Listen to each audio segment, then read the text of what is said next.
Welcome back.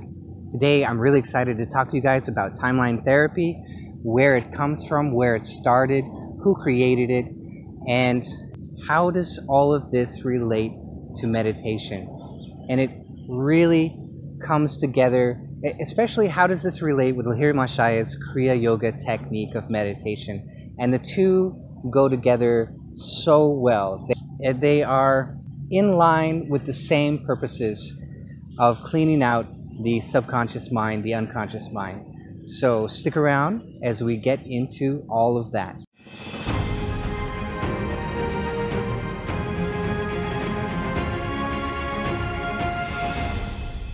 So first of all, timeline therapy is a technique that was introduced by Tad James. He's the inventor of timeline therapy. He's not the inventor of the timeline. The timeline is something which is in you. It's how your subconscious mind stores time. And you probably never thought about that. You never thought about, how do I store time in my subconscious mind? How do you know that yesterday was yesterday, today is today, and tomorrow will be tomorrow? How do you organize all of that? It's all subconscious. We don't think about these things. And so we never find out the answer. And the answer might really surprise you. So we're going to elicit the timeline in this video. So get ready for that. So the timeline, the understanding of the timeline does not come from Tad James. That was introduced by Bandler and Grinder in teaching neurolinguistic programming.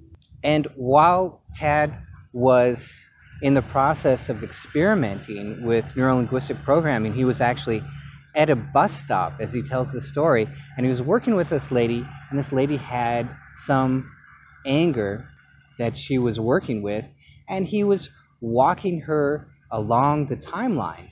And as she walked backwards on her own timeline at the bus stop, while they were just striking up a conversation, complete stranger, all of a sudden she turned to him and he goes, "So where's your anger now?" And she goes, "It's gone." He goes, "What?" She goes, it's completely gone." He says, "No, that's not possible." She goes, "Yeah, no, it's really gone. It's totally gone." So he was just working with this lady, and all of a sudden her anger, and it just completely evaporated. It was gone. It didn't recede. It didn't dissipate. It was just gone like that. And the genius of Tad James, he didn't just go, that's interesting, and never come back to it. He actually sat down and wondered why, and from there developed the entire technique of timeline therapy. Funny story, after Tad developed timeline therapy, started working with it excessively, wrote a book on timeline therapy. After he wrote the book, he got a letter. He lived in Hawaii. He got a letter, airmail. He's like, "Who's sending me airmail from India?" And he opens it up, and it's somebody from an ashram in India, and it says, "Thank you so much for discovering the Akashic Record." That was it. Just a thank you. So, if you've heard the Akashic Record, this is it. This is how your unconscious mind stores time. How you store it. We talk about the cloud. This is your cloud. This is how you store time in your subconscious mind. So very interesting. So before we go any further, let's find out. Let's move into action. We're going to take information, turn it into knowledge, and put it into action. Let's find out where your timeline is. And so I'm going to ask you a question, and I don't want you to think logically. I just want you to answer as fast as you can. Let it bubble up from inside of you. It's just going to bubble right up, and that's the answers that we want in timeline therapy. We don't want to figure it out and think about it. We want it to just bubble up, and then whatever it is, just shout it out. So what I'm going to ask you to do is go ahead and point to your past. Don't think about it. Just go ahead and point to your past. And I have this idea that it's probably going to be in some relation to where you are now. So you might point behind you. You might point to your left. You might point to your right. But I have this idea that you're going to point in some direction around you. So go ahead and do that right now. Just go ahead and, while you're watching this video, go ahead and point to your past, wherever it might be. Great. So did you do that? So now you have the answer. Now you know where your past is. Now that you know where your past is, go ahead and point to a few days from now, or a week from now, or a year from now. Go ahead and point to your future. And I have this other idea that it's probably going to be in another direction. So if you pointed behind you, you might be pointing to in front of you. If you pointed to your left, you might be pointing to your right. If you pointed before to your right, you might be pointing now to your left. And that's your timeline. So wherever your future is, just go ahead and don't think, don't reason it out, just point in some direction. There it is. That's your future. So now you have your past and you have your future, or you have your past and you have your future. And you notice that those 2 points form a line, whichever the directions they were from you. And the most common answers are that my past is behind me and my future is in front of me. That's a normal, we call that in time, because the timeline goes through you, so you're sitting in your subconscious model of time. And so we say that you are in time. We'll talk a little bit more about that. The other is, the most common, is that my past is to my left and my future is to my right. Or my past is to my right and my future is to my left. And that's kind of the industrial revolution form of the timeline, where we see things in sequential order. And we say that this is through time because my timeline is in front of me and I'm actually looking through my timeline all the time. So that's through time. So those are the two that are most common. But I've encountered all kinds of variations. I encountered somebody that had their past in front of them and their future was up. And I've encountered people that their past is angled this way and their future is angled this way.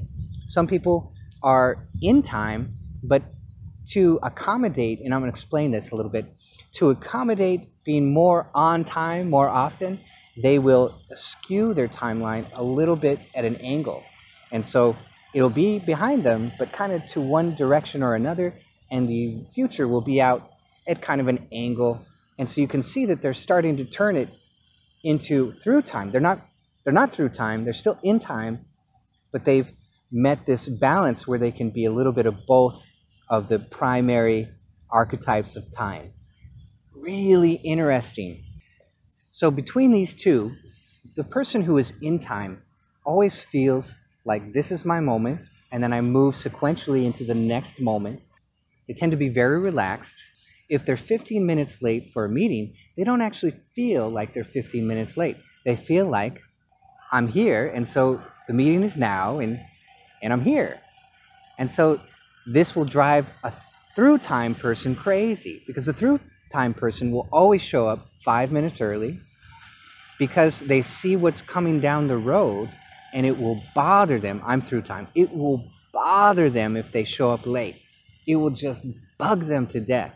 Whereas the in-time person shows up 15, half an hour late, if they're really in time, then they will show up late and they just, well, I'm here, and this is, we're meeting, and here we are, we're meeting. It's okay. Don't make a big deal about it.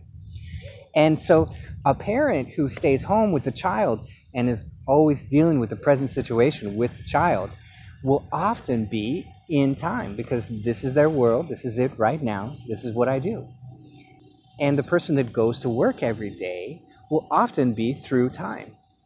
And so this is really interesting when you look at this in terms of the battle of the sexes, is that it's often just down to a time management issue. And I don't mean managing each other's time, I mean how your unconscious mind manages time is going to affect your relationship, especially if your partner is the opposite. Most everybody's had a job at one point or another, had to be on time, had to go to school, had to make dates, had to make appointments.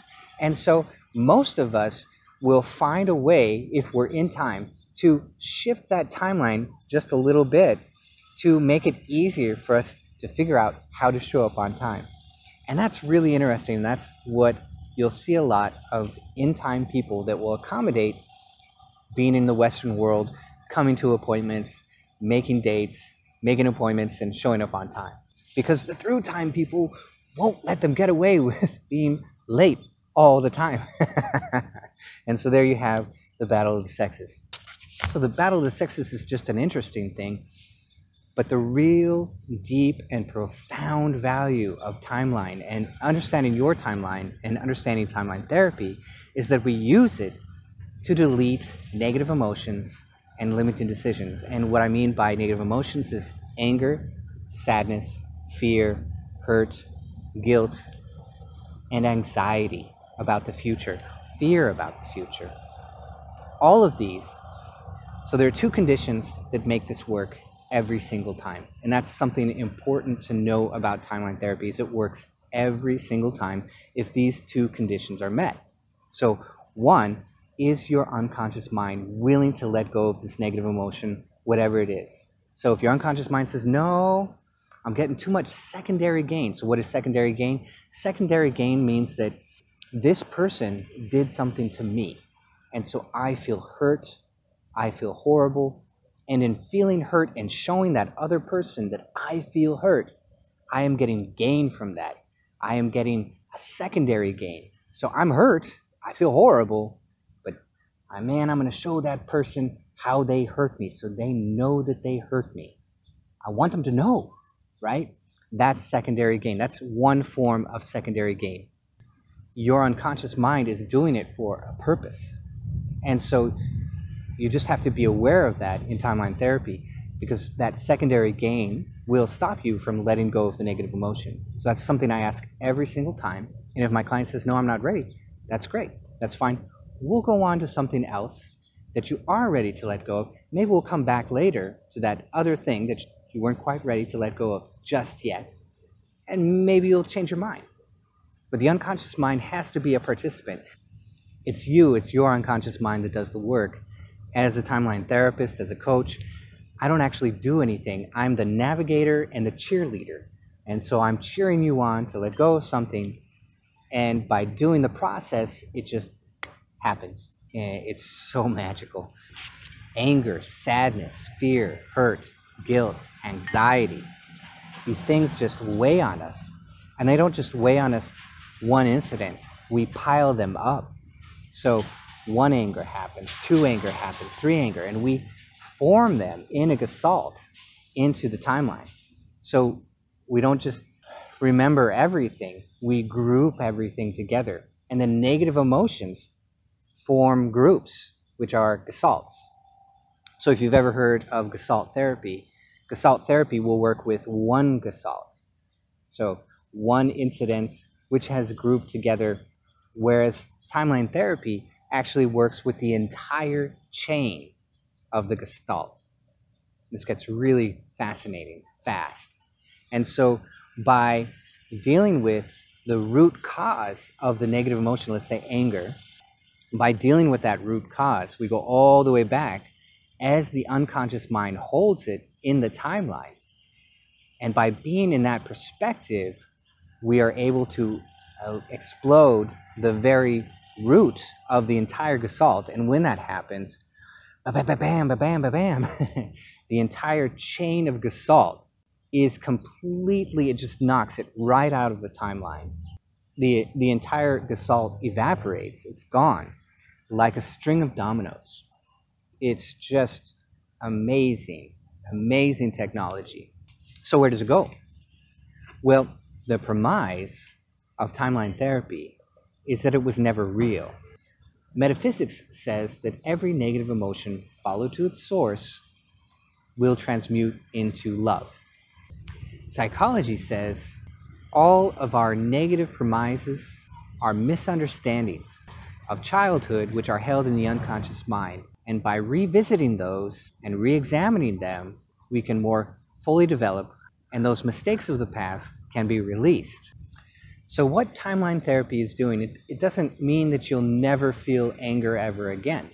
Let's say you're driving down the highway and somebody cuts in front of you, right?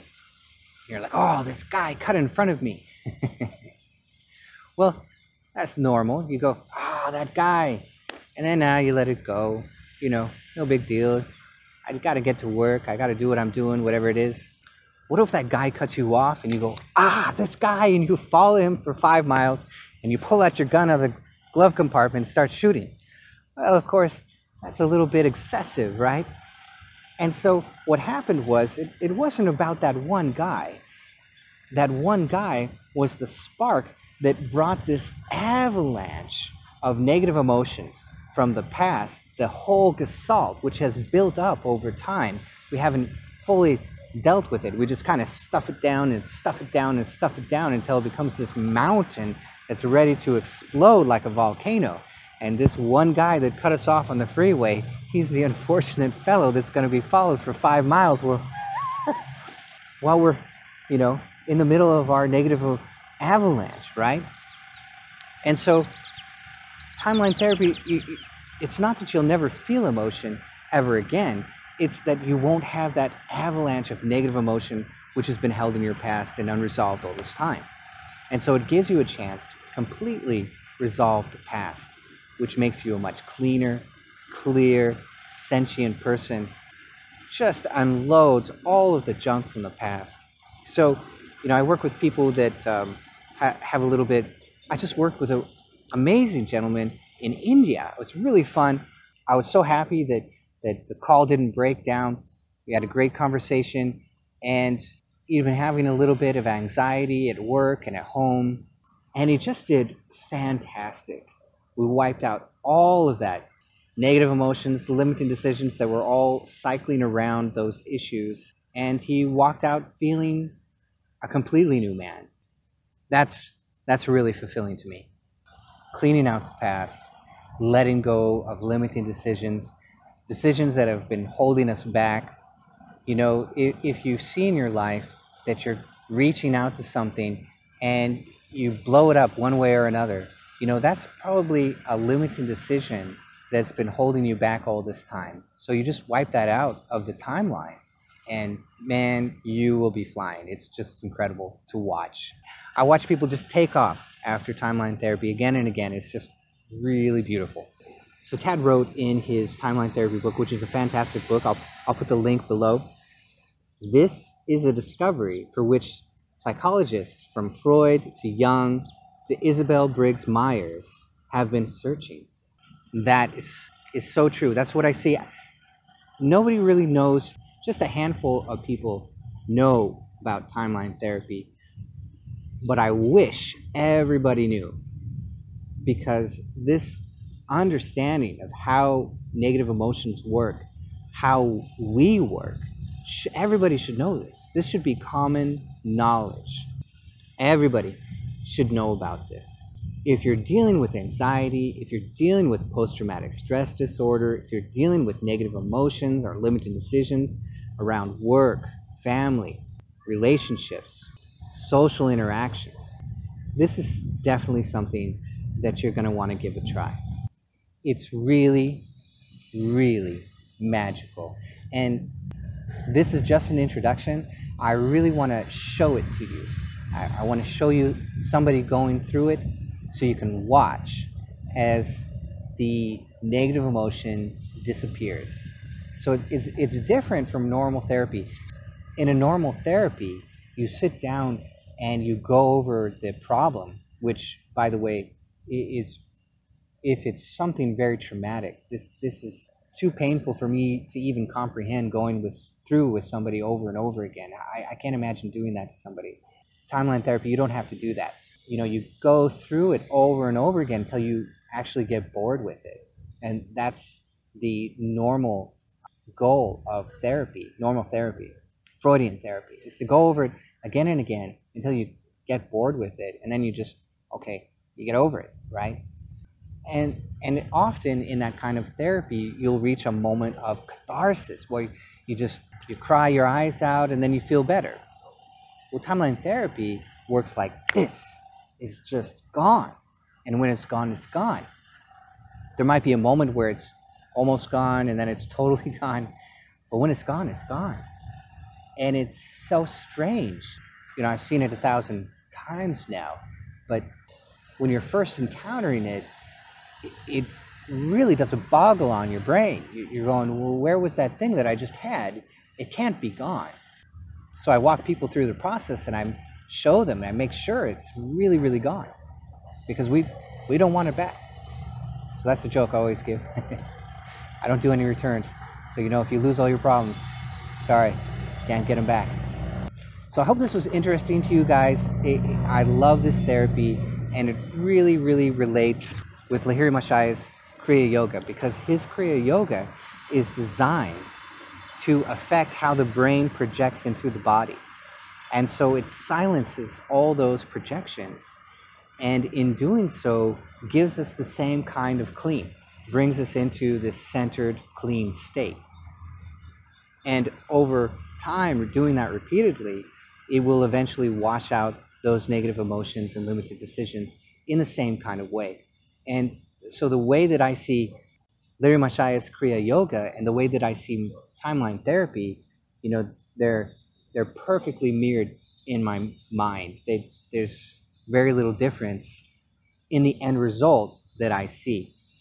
Timeline therapy works like a laser on one issue, and it blows up one issue at a time. Of course, you can't always know what you don't know. So you know what you know, and maybe you know what you don't know, but you can't know what you don't know you don't know. So that's where Kriya Yoga comes in. There are always going to be issues, unconscious material that we don't know. And so it wipes all of that out over time through the repetition of Kriya Yoga. So I hope that brings some clarity. Again, I hope this was really valuable. I hope you enjoyed this, and I can't wait to present more and more timeline therapy to you guys. If you guys like this video, be sure to hit that bell down there so I can see you guys next time. Thanks for sticking around.